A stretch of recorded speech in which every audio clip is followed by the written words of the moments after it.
When I was young, maybe around 8 or so, my sister and I spent an evening playing games in her room. We were watching the snowfall outside and sipping hot chocolate as well. We were in her bedroom that night as the snowstorm outside, though not violent, was windy, and her bedroom had better heating than mine in our drafty house. It was winter break, so our father allowed us to stay up late because we didn't have school the next day. The house we lived in was a 2-story single-family house with a modest backyard surrounded by a short chain-link fence that was lined with shrubbery on the exterior. My sister's room was on the 2nd floor and overlooked the backyard, and my room was across the hallway, overlooking the front of the house. As we were playing games in which I was thoroughly winning, we heard movement above us.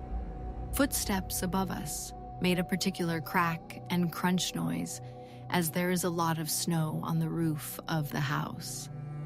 The stride was long but not rushed. I remember both of us getting very unnerved and having the idea of going outside to look at the roof. The footsteps sounded again, walking now towards the back of the house. My father, who had been downstairs watching TV, came upstairs and asked us if we heard that. We said yes, and I told him it sounded like hooves. Immediately, my father rushed to the window and closed the blinds. He gave us very specific instructions to not look outside, not go outside, and not to open any of the windows or doors. He then migrated us downstairs to sleep in the living room. Several hours later, I woke up. Unlike my sister, I didn't like sleeping downstairs, so I gathered my blanket and headed up to my bedroom. It was bitterly cold up there. Though my father had drawn the blinds around the entire house, he had forgotten my bedroom. My window overlooked a small section of the roof above the front of the house. I approached the window, intent on completing the work he hadn't done of closing the blinds. Then I stopped. There were indentations in the snow covering that section of the roof. I can't remember how many, but I remember counting. They were wide, semicircular with a slight oval shape. They started at the furthest exterior part of the roof and proceeded towards my window. As I stood in the window, I became suddenly aware of how dark and cold it was. For some reason, I badly wanted to open the window instead of closing the blinds. I was, though at the time, a very obedient child. I backed away from the window, shut my bedroom door, and went into my sister's room. It was less cold there. I spread my blanket down near the radiator and had an urge or a thought. I felt compelled. I wanted so badly to go outside or go downstairs and open the back door. I was afraid of my father and what he would do to me if he found out that I had disobeyed his order, though. But he wouldn't know if I just took a peek outside. I went over to my sister's window and drew down one of the slats of the blinds. The prints from the roof were also in the backyard.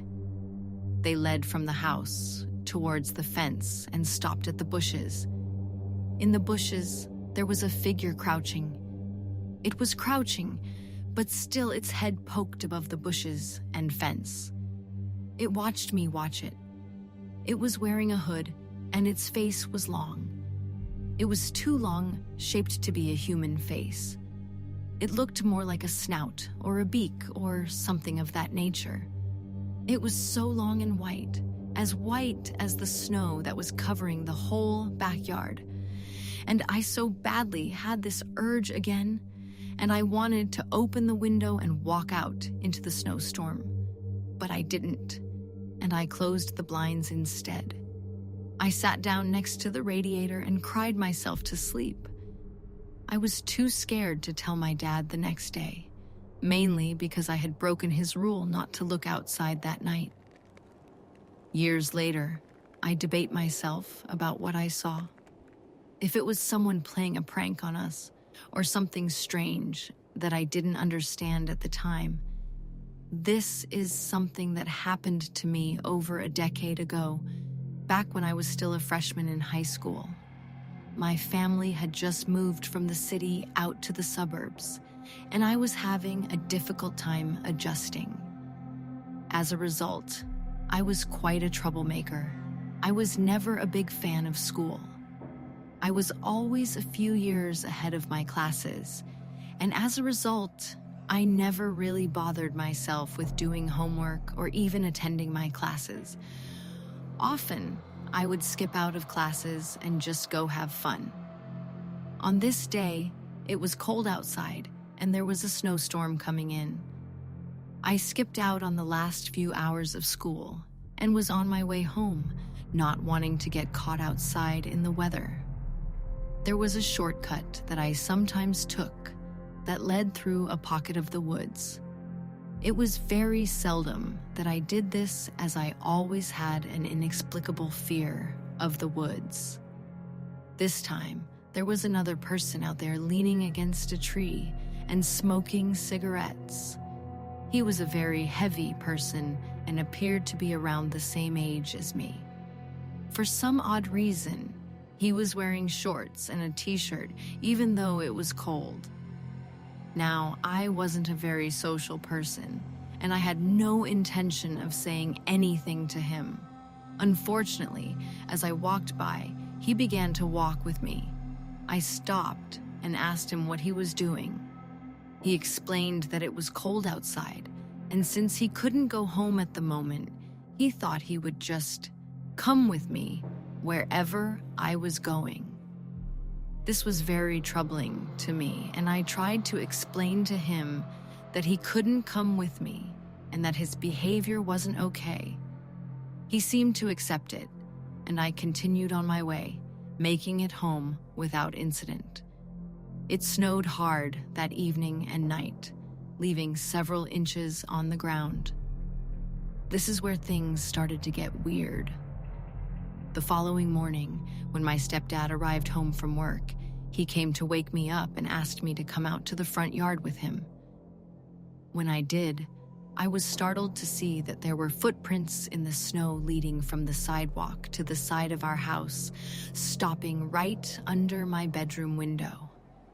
Thankfully, my room was on the second floor and nobody would have been able to see inside, but I was still upset about it. The next night, I was in my room playing video games. It was nearly midnight when something struck my window, scaring the crap out of me. I got up and looked outside and saw the kid from the woods staring up at me. At this point, I went to get my brother, as I didn't want to go outside alone to confront him. We went outside, and the kid was still there. I asked him what he was doing at my house in the middle of the night, and he said he thought we could hang out. I asked him how he knew where I lived, and he was quiet. I pressed him a few more times about it, and finally got him to admit that he'd followed me home the day before.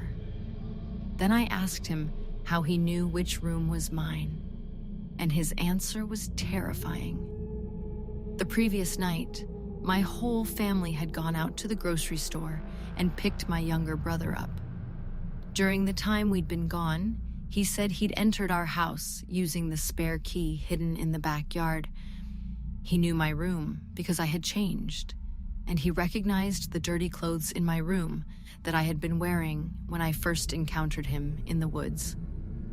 I told my brother to run in and grab the phone and call the police, and this creep took off running. I wasn't about to chase him, so we just called the cops and told them the whole story about what had happened. The cop that talked to us knew exactly who this person was after we described him, and what he told us added yet another layer of terror to the story. I found out that this person was not a kid at all, but a man in his mid-20s. He'd been accused of this type of behavior several times before, and he'd even been arrested and charged several times for stalking people and for entering their homes without permission. I never saw the guy again. But there's one more thing that could be related. We had a family cat at the time, and shortly after this encounter, he went missing. We'd had him for years, and he'd never run off or even left the backyard when we let him out. The reason I mention this is because a good friend of mine had also encountered this man before and went through a similar terrifying experience with him. Her cat had also gone missing around the time of her encounter with the guy, but what happened to her was far more disturbing. Her cat was gone for a few days, then showed up in their yard dead. Its neck had been snapped. I'll never have any proof that this guy harmed our pet, and I don't believe he was ever caught or punished for the report that my brother and I made. Years later, though, I saw an arrest record for him online. He had been charged with several disturbing crimes. I can't put into words how thankful I am that my family and I made it out of that situation unharmed. This happened back when I was 19 years old. I was living in Vermont on a mountain away from home and working as a student on a massive horse breeding farm. It was February and obviously very snowy. We left a multiple-day out-of-state event in the evening to head back to the farm. I was driving my own car with a new sales rep as a passenger. We were both women, and she was maybe 25 or so. The other working students were riding with the boss on the big rig or with another who was driving her van. We convoyed with everyone else until about 12 a.m. when the trailer had an issue. We had encountered snowfall all night as there was a blizzard going on, but it was now getting bad around that time and area. The boss told me and the sales rep to keep going so that we could make it back for morning chores in case they didn't. The barn manager was the only one who stayed back at the farm. She would have left earlier in the day, though, as she was anticipating us back that night. Around 3 a.m., me and the sales rep reached the back rows to get up to the mountain to the farm. At that point, there was about 4 inches of snow on the roads. We kept having trouble getting up the hills and tried every route we could think of. I didn't have a lot of gas left, and we were tired and getting nervous. The sales rep suggested another route she thought she knew, and I figured why not, and tried it out. I had never been that way because I would simply drive the same way down the mountain every time to go to town on my day off. We got far on this other road, but the snow was still falling and I was having trouble with the hill again. At this time, we saw a house where houses were extremely far and few between in that area, and I was able to pull into the bottom of the driveway. It looked like they had a truck up there, and there was a light in a window. So, we decided that we should knock and ask them if they could drive us to the farm. This sounds strange, but everyone in that area knew of the farm, and the boss had been there forever and seemed to know everyone personally. Plus, we were together, so we figured it would be okay, and it would hopefully be a nice man that knew our boss. Of course, this is where things got weird. We were walking up and suddenly a dog started viciously barking and lunging at the end of the very short, heavy chain, which was attached to a tree in a blizzard at night. This startled us, and obviously we didn't like it on an ethical level. But the house was only a few yards away now, so we sprinted to it. We got up to the door, and right as the sales rep was about to knock, I grabbed her hand to stop her from knocking. Now that we were up close and not chatting or dealing with the scary dog, I noticed the door was only a piece of plywood on hinges, and the little house was a crappy-looking shack. Basically, they built their own permanent shelter, but didn't have the skills to do it nicely. Meanwhile, the dog was still barking and lunging on the chain. She now saw what I saw, and we decided to back away, and then ended up running to the car, because it was just one of those redneck properties that you imagine wouldn't appreciate visitors. It snapped us back into our senses that there could be multiple men inside, or someone dangerous, especially considering the dog situation. I managed to drive up that hill that was giving me trouble before. But as we continued down the road, we realized the sales rep had been wrong, and the road we took was a dead end. We came to a well-kept little farm, and the road ended right after. The sun was starting to come up now as well. We left the car on the road and walked up to the house, which wasn't set far back at all. We knocked endlessly, and no one answered. Just as we started to walk back to the car, the sales rep spotted something running up the road. It was the dog from earlier. We ran to the car and got in just in time for the dog to jump around the outside of my car, biting the mirrors and whatever it could get a hold of like it was deranged.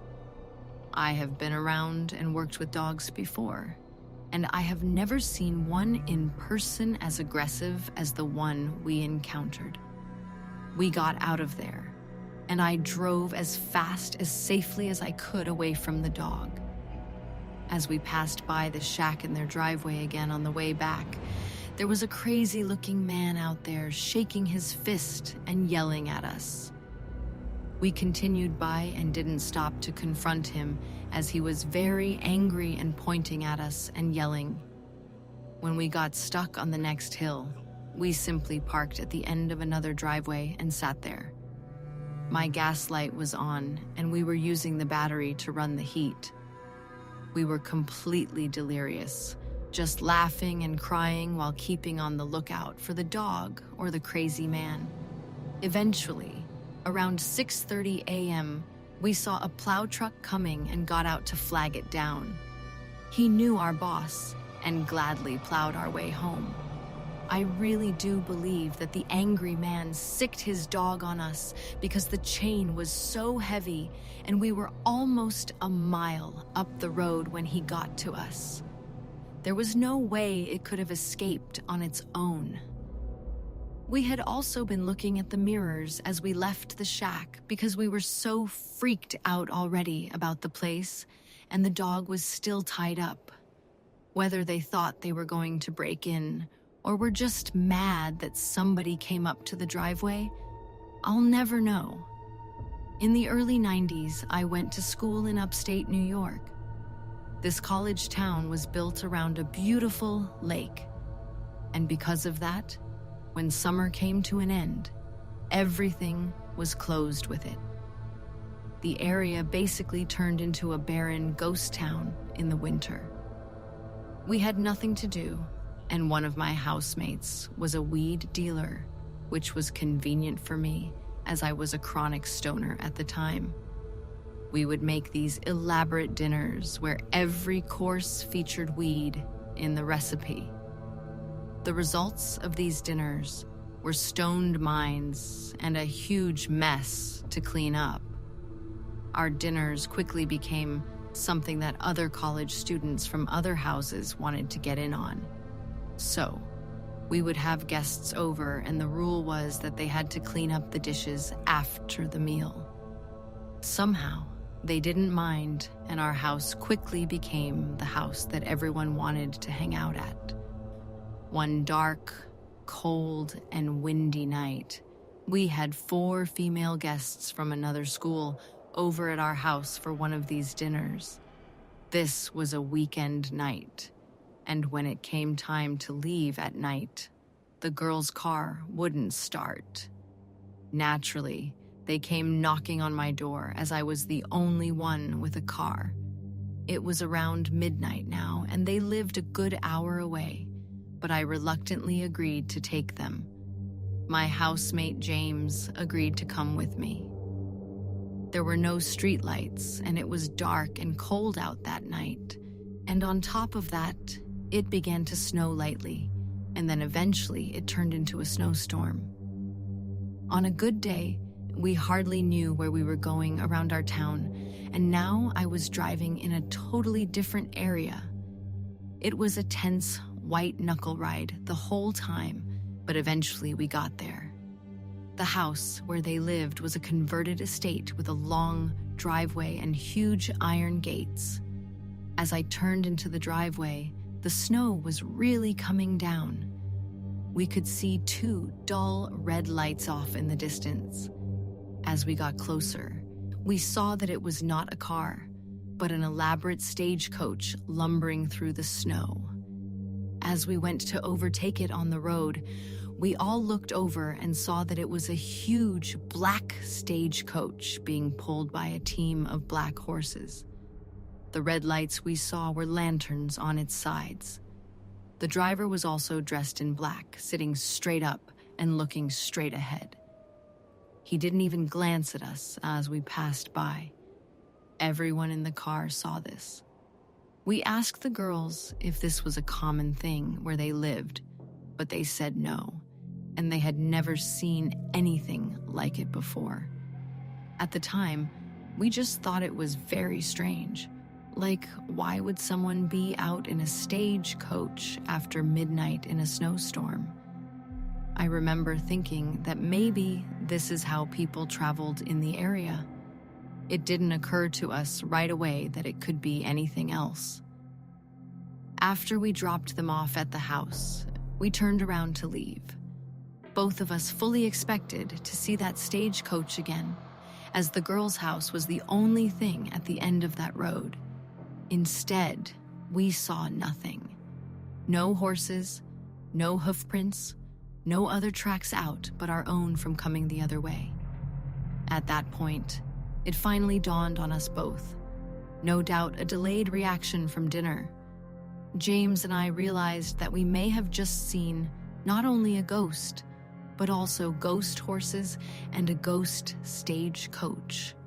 It's been more than 30 years, and anytime I see James, we still talk about what we saw that night. This happened during a cold snap one winter, when our city got a significant dumping of snow and temperatures plummeted to below zero. The neighborhood I lived in back then was a rough area. I would hear gunshots on a weekly basis. So despite loving walks at night, since I'm a woman without a large dog, I would never go. That was until the night of the blizzard. There was about 8 inches of snow on the ground, and the city was so underprepared, they weren't bothering to plow the neighborhoods yet. Combined with the extreme temperature, I figured it would be safe to go out, though I did call up a local friend to walk with me. We had a great time and had that beautiful, sparkling, silent world pretty much completely to ourselves. Combined with the COVID pandemic at the time, the snowstorm and it being late at night, there was literally no one driving on the roads.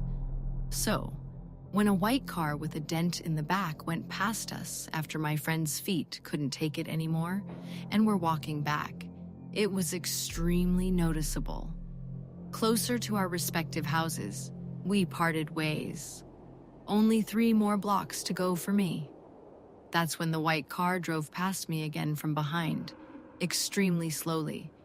But I just knew the slow speed wasn't only from the snow. I was on instant high alert and started sweating despite the cold. The car would have to turn around to come back past me on a side street, no less, and conditions were so bad that it just didn't make sense. I was on their right, but quickly crossed behind them to the left, closer to home. They came to an even slower stop about 20 feet ahead of me in the very center of the unclear road and idled. Then a man got out from the passenger side and casually crossed over to the driver's side and acted like he was going to lean on it as I approached. But my instincts were screaming, and I took off at a slipping sprint down the untouched alley that was thankfully between me and the car. The snow was my savior, since they couldn't turn around, and a regular car would have almost certainly gotten stuck in that alley if they tried to follow me. The man immediately shouted something after me. He said, "Hey, we're not going to hurt you," but pretty much negated it by getting back in the car and driving off. So, not even sub-zero temperatures will deter creeps from looking for victims.